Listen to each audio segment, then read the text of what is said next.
मैं अब चाहूँगा एक एक दो नेम्स हम अल्लाह सुब्हानहू तआला की कोई ऑडियंस के लिए तदब्बुर करें ताकि ऑडियंस और मज़ीद इस पे पढ़ें। तो the name I have chosen is Al Khabir because I receive so many questions about people going through difficulties और आजमाइशें। तो ज़ाहिर है आई बिलीव कि ये अल्लाह का नाम is so comforting and it has help me a lot as well. एक ही और एक अल वकील, मैं दोनों को इंशाल्लाह थोड़ा सा एक्सप्लेन करूँगा। देखिए, अल खबीर जो इंतहाई बारीक बीन है, जो ख़बर रखने वाला है, जो बाखबर है अपनी क्रिएशन के बारे में और साइमल्टेनियसली सबको जानता है। जैसे हदीस में आता है ना कि काली रात अंधेरी में काले पत्थर के नीचे एक चूंटी भी चल रही है, उसके कदमों की चाक में जो है वो अल खबीर सुन रहा है। सुभान अल्लाह। तो how can we live by this name? मैं कुछ इंशाल्लाह पॉइंट्स बताता हूँ। Number 1, be comforted by the fact that he is अल खबीर। यानी आपके पेरेंट्स आपके बारे में बेखबर हो सकते हैं लेकिन अल्लाह कभी भी नहीं हो सकता। अल्लाह कहता है कि पत्ता भी नहीं गिरता लेकिन उसका नॉलेज अल्लाह सुब्हानहू व तआला को है। तो कोई आंसू गिरे, कोई बंदा रात डिप्रेस्ड बैठा हो, उसे सुसाइडल थॉट्स आ रहे हो, याद रखें अल्लाह इंशाल्लाह 7वें आसमान के ऊपर से अपने अर्श पर अल्लाह ताला उस पर नज़र रखे हुए और वो उसकी नज़रों में है और अल्लाह को वो कांटेक्ट करें। Number 2, know that Al Khabir will inform you. जो बाखबर है वो फिर इन्फॉर्म भी करेगा इंसान को। तो इससे तकवा पैदा करें अपने में कि वो ज़र्रा बराबर भी कोई नेकी होगी वो भी इन्फॉर्म कर देगा, ज़रा बराबर कोई बुराई होगी वो भी इन्फॉर्म कर देगा। इसलिए be very vigilant about this way. फिर देखें, understand the reality of life of this world. अल्लाह सबसे बड़ा खबर देने वाला है। अल्लाह आपको खबर दे रहा है कि ये बल तुसिरून अल हयात दुनिया वल आखिरतु खैरुन व अबक़ा।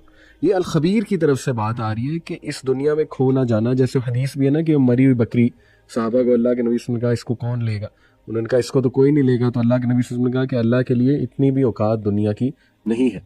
तो ये अल खबीर आपको बता रहा है कि रेस्ट अश्योर्ड ये दुनिया असल ज़िंदगी नहीं है। तो इससे ईमान जो है वो सोचे आपका कहाँ भी जाएगा। सुभान अल्लाह। फिर है make sure to do good hidden deeds. ऐसे डीड्स जो सिर्फ अल खबीर को बताओ। सुभान अल्लाह। और इसकी कितनी कमी है हमारी लाइफ में। हमारी पूरी कोशिश होती है ऐसे अमाल हो जो लोगों के सामने आ जाए, कोई मैं वीडियो बना दूं, कोई मोटिवेट कर दूं लोगों को। लेकिन कितने लोग हैं जिनके ऐसे अमाल होंगे जो सिर्फ उसने अल खबीर के लिए रखे हैं कि बस इसको बताओ, अल्लाह सुब्हानहू तआला की ज़ात को जो है ना वो बताओ। And then adhere to the laws of अल खबीर। अल्लाह सुब्हानहू तआला के जो लॉज हैं वो इंतहाई बाखबर है और बाखबर होते हुए उसने वो लॉज आपके लिए भेजे। उन लॉज में ही आपका फ़ायदा है। जैसे आपने आयत पढ़ी थी ना कि अला यअलमु मन खलक़ व हुवा लतीफ़ुल खबीर।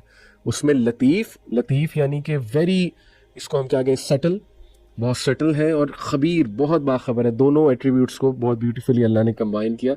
और सुभान अल्लाह, आखिरी पॉइंट जो मैं बताने होऊंगा वो है कि डोंट जज पीपल टू क्विकली। अल्लाह ताला जो है ना वो खबर जिस तरह से रखता है तो उस खबर के पीछे बहुत नॉलेज है, उसके पीछे बड़ा डाटा है, एविडेंस है, प्रूफ है। तो ये सब के लिए देखें ना, you should be like all Khabir in your real life. Although हम वो लेवल तो नहीं अचीव कर सकते, मैं अल्लाह के नामों को प्रैक्टिकली तो हमने इम्प्लीमेंट करना। ये प्रिंसिपल्स के लिए, कोऑर्डिनेटर्स के लिए, सीईओज के लिए, सब के लिए कि नज़र रखें, लेकिन they must have a very good data. ठीक है, ताकि लोगों को जल्दी वो जज ना करें। और दूसरा अल वकील, सुभान अल्लाह, इसने तो मेरी इतनी हेल्प की है इस एट्रीब्यूट ने, द डिस्पोजर ऑफ अफेयर्स। हज़रत यूसुफ की मिसाल कि बस वो अल्लाह कहता है कि मैं अल वकील हूँ, मुझ पे छोड़ दे, सब कुछ मैं संभालूँ। तो मेरे लिए तो ये दो एट्रीब्यूट्स जो है ना, सुभान अल्लाह, अमेजिंग। आपके लिए और आपके लिए क्या अल्लाह के खास एट्रीब्यूट? अली भाई, मेरे दिल के करीब दो नाम है अल्लाह ताला के बहुत ज़्यादा, अल हकीम और अश शकूर। सुभान अल्लाह। आपको जो सवाल आते हैं उनमें भी ऑडियंस का सबसे बड़ा मसला ये होता है कि मेरी ज़िंदगी में जो मामला हो रहे हैं मुझे नहीं पता क्यों हो रहे हैं, जो हमने बहुत ज़्यादा डिटेल में डिस्कस भी कर लिया। अल हकीम मीन्स कि अल्लाह ताला इज़ ऑल वाइज, यानी अल्लाह ताला की विजडम जैसी विजडम किसी और की नहीं है। बेशक। और जो अल्लाह ताला के फैसले हैं वो परफेक्ट फैसले हैं, आपको पसंद आए या ना आए। हमारी ज़िंदगी में ज़िशान भाई ने बहुत खूबसूरत आयत की तिलावत की कि अल्लाह ताला फरमाते हैं ना कि आसान तकरहू शैइन मा हुवा खैरुल लकुम, यानी तुम्हारे लिए एक फ़ैसला तुम्हें बुरा लग सकता है लेकिन हो सकता है उसमें तुम्हारी बेहतरी हो। बिल्कुल सही। पर्सनली मुझे लाइफ में बहुत इन्होंने हेल्प की इस नाम ने, ख़ास तौर पे क्योंकि बहुत सी चीज़ें मैं डिफरेंट तरह से चाहता था लेकिन अल्लाह ताला ने डिफरेंट तरह से चाही, और जिस तरह से अल्लाह ताला ने चाही इट वाज प्रूव्ड कि वो ठीक थी, वो बहुत बेहतर थी। बिल्कुल सही। इसी तरह आपकी ज़िंदगी में जो भी मामला चल रहे हैं, आप इस बात का ट्रस्ट रखें कि अल हकीम जो है वो जुल्म नहीं करता। बिल्कुल सही। वो आपके साथ जो कर रहा है वो आपके हालात, आपके वाकयात, आपका फ्यूचर देखते हुए बेस्ट डिसीजंस हैं जो आपकी लाइफ में हो रहे हैं। बिल्कुल। नंबर 2 अशकूर। दूसरा एक बहुत बड़ा मसला होता है कि लोग कहते हैं जी हमारी चीज़ों को ना एक्नॉलेज नहीं किया जाता। हम लोग जो एफर्ट्स करते हैं, फॉर एग्जांपल फैमिली में होता है, शौहर कहता है मेरी बीवी मैं सुबह से शाम तक इसके लिए मेहनत करता हूँ, शी डजंट एक्नॉलेज दैट। इसी तरह बीवी कहती है कि मेरा शौहर जो है वो मेरी एफर्ट्स को, मेरी मेहनत को एक्नॉलेज नहीं करता।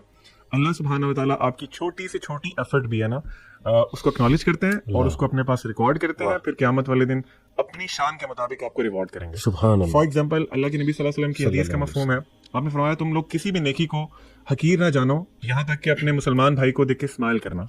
एक और हदीस में कुछ इस तरह फरमाया कि एक जो रस्से से जो कांटेदार अगर कोई चीज़ पड़ी हुई है ना, उसको हटाना भी एक बहुत बड़ा नेकी का काम है। बिल्कुल ऐसी। सो द पॉइंट इज अल्लाह सुब्हानहू व तआला आपकी हर एफर्ट को, आपके हर आंसू को, आपकी हर स्ट्रगल को बिल्कुल एक्नॉलेज भी करते हैं और उन जैसा एक्नॉलेज कोई नहीं करता। दैट इज अशकूर। ज़बरदस्त, माशाल्लाह माशाल्लाह। अली भाई, मेरे लिए जो अल्लाह ताला का एक नाम है अर्रज़ाक़, वो बहुत एम्पावरिंग है क्योंकि इस पे मेरी अपनी हज की ज़ाती पर्सनल स्टोरी है।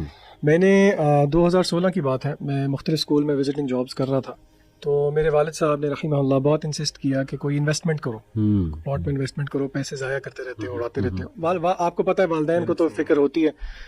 तो मैंने जो है, मुझे था कि मेरे लिए सबसे बड़ी सेविंग जो होनी चाहिए ना, वो हज के लिए होनी चाहिए। खैर मुझे, अब मैं बड़ी डाइकोटमी में था, अब्बू की बात मानूं, दुनिया के लिए इन्वेस्ट कर दूं या हज के लिए इन्वेस्ट करूं, वो फ़रीज़ा है। अच्छा, मेरा रुझान ज़्यादा माइल हो रहा था कि शायद मुझे पहले हज कर लेना चाहिए, लेकिन मैं एक डाइकोटमी में आ गया कि वालिद साहब की बात मानूं या ये करूं। तो मैं, हमारे टीचर हैं शेख अनस, उनके पास गया। अच्छा, मैं उनके पास गया ना, तो मेरे ज़हन में मुझे था कि वो कहेंगे नहीं, अल्लाह का फ़रीज़ा ज़रूरी है, आप हज के लिए पैसे जोड़ें। सही। अच्छा, उनके पास में गया तो उन्होंने पिक्चर ही अलग पेंट कर दी। उन्होंने कहा कि ये बात तो आपकी ठीक है कि हज फरीज़ा है, और ऐसा फरीज़ा है जो कि अगर इसका कोई इनकार करे तो अल्लाह ने उसको कुफ्र से ताबीर किया है कुरान मजीद के अंदर। लेकिन उन्होंने मुझे कहा कि वालिद साहब की बात मानना भी आपके लिए फ़र्ज़ है, तो आप ये करें कि आप वालिद साहब की बात मानें, आप बिस्मिल्लाह करें, आप प्लॉट में इन्वेस्ट करें और आप ट्यूशन्स पढ़ाएं और पैसे जोड़ें। मैंने कहा शेख साहब, मैं, पहली बात तो ये है कि मैं सरकारी हज नहीं कर सकता क्योंकि उसमें छुट्टियां, अब तो ये 20 दिन वाला सिलसिला हो गया, उसमें छुट्टियां बहुत होती हैं। मेरी जॉब नेचर इस तरह की है, मैं 40-50 दिन नहीं अफोर्ड कर सकता। और प्राइवेट हज बहुत लाखों में होता था, और ट्यूशन से कितने पैसे जमा हो जाते हैं। हम स्कूल गोइंग है, सैलरीज हैं, इतनी सेविंग कौन के। उन्होंने कहा नहीं, आप मेरी बात माने, अल्लाह ताला आपकी इस चीज़ में बरकत डालेगा और आपके लिए इसबाब पैदा करेगा। अच्छा, मैं नेगेटिव होकर और डिसहार्ट होकर निकला था क्योंकि मुझे पता था ठीक है ये बातें शेख साहब की ठीक हैं, लेकिन ये दे आर बियॉन्ड असबाब। खैर मैं आया, मैंने अब्बू को बताया और अब्बू बहुत खुश हुए। मैंने प्लॉट में भी इन्वेस्ट कर दिया। ये मेरे हज पे जाने से पहले, ये मेरे हज पे जाने से 8 महीने पहले की मैं आपको स्टोरी बता रहा हूं। अल्लाह ने ऐसी बरकत डाली, आप यकीन करें कि मेरी ट्यूशन्स का सिलसिला लोकल से इंटरनेशनल हो गया। अच्छा। और फिर मुझे एक जगह से जॉब ऑफर आई जो कि टीचिंग से थोड़ी हट के थी, थोड़ी मैनेजरियल जॉब थी। अच्छा, उस जॉब को ना मैं ठुकराना चाह रहा था। आपको पता है इंटरव्यू में आपको वो सैलरी वगैरह ऑफर करते हैं। सही है। अच्छा, मैंने उनको एक ऐसा फिगर कोट कर दिया जो कि मेरी करंट सैलरी से बहुत ज्यादा था। अच्छा। और मैंने जानबूझ के इतना ज्यादा कोट किया कि मुझे पता था ये कहेंगे ये तो अनरियलिस्टिक है। आप यकीन करें, उन्होंने वहीं पे मेरा हाथ मिलाया और कहा जी बिस्मिल्लाह, आप कॉन्ट्रैक्ट साइन करें। और उनको मैंने जब ये बताया कि मैंने तो हज पे जाना है और मेरी इतनी छुट्टियां होंगी, अब अपनी पहली जॉब के लिए मैं सिर्फ ना तो हज के लिए पैसे जोड़ रहा था, बल्कि वो जो पीछे मुझे सैलरी नहीं मिलनी थी और घर का खर्चा, उसके लिए भी मैं पैसे जोड़ रहा था। उन्होंने कहा जी आपको हम हज की लीव्स भी देंगे और वो लीव्स आपकी पेड भी होंगी। तो यानी कि मेरे लिए, यानी कि इट वाज बियॉन्ड अंडरस्टैंडिंग कि एक सैलरीड बंदा जो है वो इतने लाख जोड़ के इस तरह का हज कैसे कर ले। तो देखें, अल्लाह, वही वाली बात कि अल्लाह ताला फिर ऐसी जगहों से देता है कि यरज़ुक़ु मिन हैथु ला यहतसिब। तो मेरे लिए ये ज़ाती इंसिडेंट जो है ना, वो बहुत एम्पावरिंग है कि अल्लाह देखें कैसे अर्रज़ाक़ है और रिस्क देने वाला है। सुभान अल्लाह।